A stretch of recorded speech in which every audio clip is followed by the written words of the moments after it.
Empty housing estates lie across rural Ireland, abandoned in the property crash of 2008.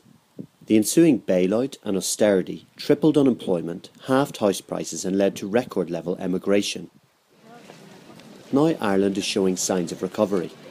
But the recovery appears to be taking place at two different speeds, much slower in the regions and much faster here in Dublin, where the pace of recovery is surprising people. Employment is growing again, house prices are stabilising, and a surge of multinational investment is transforming the Dublin skyline. Led by Google, which moved a largely foreign workforce into this once derelict Docklands area, dozens of internet companies have been attracted by competitive wages, low tax and skilled workers. US company Gilt, an online seller of luxury brands, is currently recruiting.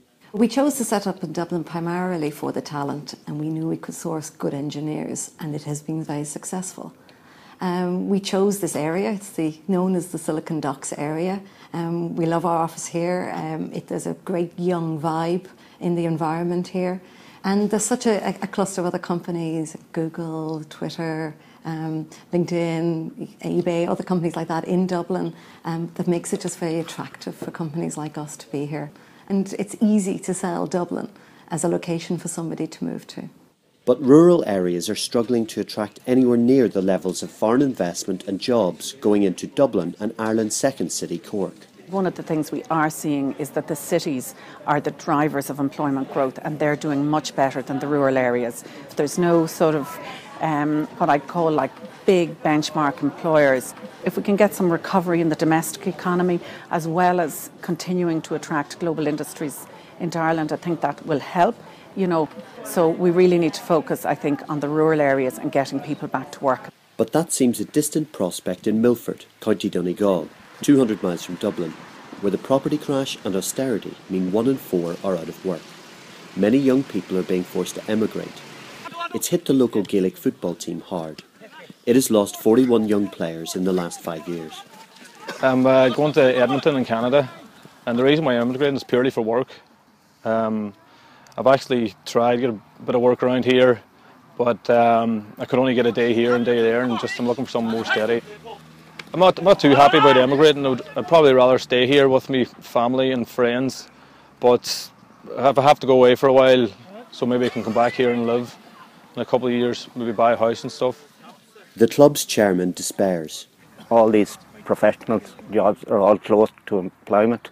The construction has all dropped down, so they can't get any work there, and they have to leave. You go from here down to Kerry, along the west coast, and it's affecting everywhere, Any of them that have gone away haven't come back.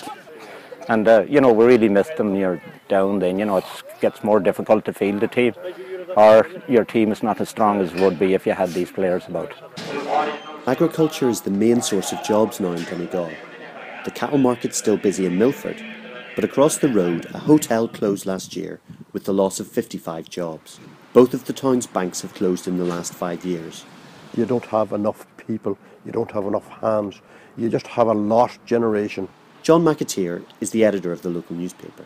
We are losing so many people that the whole social infrastructure, the farming infrastructure, is being devastated.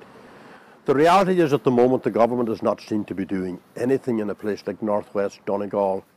For young people in that 25-35 age bracket, unemployment levels are hitting 50%. To see an upturn in that, you would have to see the seeds of job creation, of some industry coming in here. There is no evidence whatsoever of anything like that happening. Down the road, Letterkenny, once Ireland's fastest growing city, is now littered with empty retail units and ghost estates. Oh yeah, it's a big drop-off in custom in the last 5-7 years, all right. Of custom and a drop-off in spending power. People are still spending a little bit of money, but much more careful how they spend it. Local business like Greene shoes face a tight squeeze on bank lending, but the fragile economy and high public deficit limit the government's ability to tackle unemployment and improve consumer confidence. All eyes are on October's budget, the 8th austerity budget in 5 years. The economic bounce has happened in Dublin, all right, and there is rumour that it might happen in the rest of the country, all right, and we're optimistic, but it hasn't happened yet. But there is an air of expectation, and that in itself helps. and probably will depend on maybe what happens in this budget next month, I think it is. So if there was a little bit of stimulus in this budget next month, it might help things along. So as Ireland prepares to exit from its EU-IMF bailout programme in December, its economic recovery still hangs in the balance. Multinational companies, particularly in the technology sector, are providing a welcome boost to the big cities.